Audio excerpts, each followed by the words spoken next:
ကဲ Trump ကတော့နည်းနည်းလေးဇလန်းစနေပါပြီ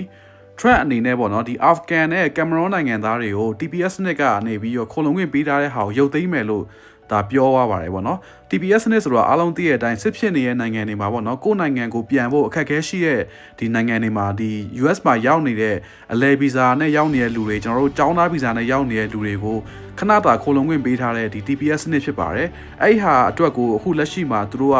အာဖဂန်နိုင်ငံသားတွေနဲ့ကင်မရွန်နိုင်ငံသားတွေကိုပြန်ပြီးတော့မှရုပ်သိမ်းမယ်လို့ပြောရတယ်အဲ့တော့အဲ့ဒီအာဖဂန်နဲ့ကင်မရွန်နိုင်ငံသား1000ကျော်ပေါ့နော်လာမဲ့မေနဲ့ဂျွန်မှာပေါ့နော်ပြန်ပြီးတော့ deportation လုပ်မယ်လို့လည်းပြောရပါတယ် deportation ဆိုတာကိုယ့်နိုင်ငံကိုပြန်ပို့မှာပေါ့နော်အဲ့တော့အားလုံးသိထားမှာက TPS ဆိုတာကကျွန်တော်တို့ဒီ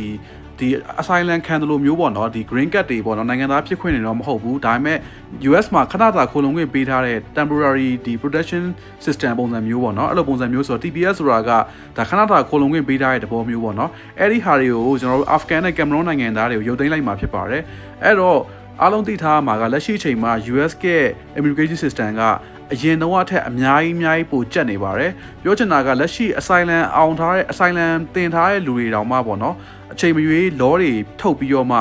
ပြန်ပြီးတော့မှပို့လို့အနေထားရရှိနေရပေါ့နော်အဲ့တော့လက်ရှိအချိန်မှာဖြစ်နိုင်လို့ရှိရင်တော့ဟို asylum တင်ထားတာပဲဖြစ်ဖြစ် US မှာကိုကလက်ရှိရောက်နေတဲ့လူပဲဖြစ်ဖြစ်ပေါ့နော်ចောင်းသားဆိုရင်ចောင်းတက်ပြီးတော့ကိုယ့်ရဲ့ status ကိုထိန်းထားတာကပို့ပြီးတော့ကောင်းပါတယ်နှုတ်မို့ဆိုရင်တော့ Trump ရဲ့ဒီ rules တွေအသစ်တွေပေါ်လာတဲ့ဂျားထဲမှာပေါ့နော်ကိုကဒီပြန်ပို့ခံရတဲ့အထက်မှာပါဝါနိုင်တဲ့အနေအထားဖြစ်တဲ့အတွက်ကြောင့်လို့ပေါ့နော်ဖြစ်နိုင်လို့ရှိရင်လက်ရှိချိန်မှာကိုကငြိမ်လေးနေတာအကောင်းဆုံးပဲပေါ့နော်ဘာလို့ဆိုတော့ငကိုကလေးက Trump တက်လာပြီဆိုလို့ရှိရင်ဒီလိုကိစ္စတွေဆိုတာဖြစ်လာမယ်ဆိုတာအားလုံးသိထားတဲ့အတိုင်းပဲပေါ့နော်အခုလည်းလက်ရှိချိန်ကစပြီးတော့အခုတစ်ဖြည်းဖြည်းနဲ့ကြက်လာပြီပေါ့နော်ဗီဇာတွေကအဲ့တော့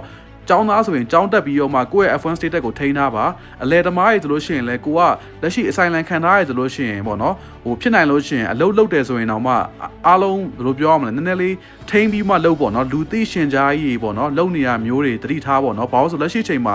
Trump ရဲ့ immigration system တော်တော်လေးကိုကြက်နေပါတယ်အဲ့တော့အဲ့ဒါလေးတည်ထားဖို့လိုပါတယ်ဒီသတင်းကတော့တော်တော်လေးကိုဒါအံ့ဩဖို့ကောင်းတဲ့သတင်းပေါ့နော် Afghan တို့ Cameroon တို့ကိုပြန်ပို့မယ်လို့ဒါပြောသွားရတဲ့ကြောင့်မလို့တခြားနိုင်ငံသားတွေရောပါလာနိုင်မလားဆိုတော့ကျွန်တော်တို့တွေစိတ်ဝင်စားစရာကောင်းကောင်းနဲ့စောင့်ကြည့်ဖို့လိုပါတယ်ခင်ဗျာအဲ့တော့တခြားတော့ immigration နဲ့ပတ်သက်တဲ့သတင်းတွေတက်လာလို့ရှိရင်လည်းကျွန်တော်အနေနဲ့ထပ်ပြီးတင်ဆက်ပေးပါအောင်မယ်ခင်ဗျာကျေးဇူးအများကြီးတင်ပါတယ်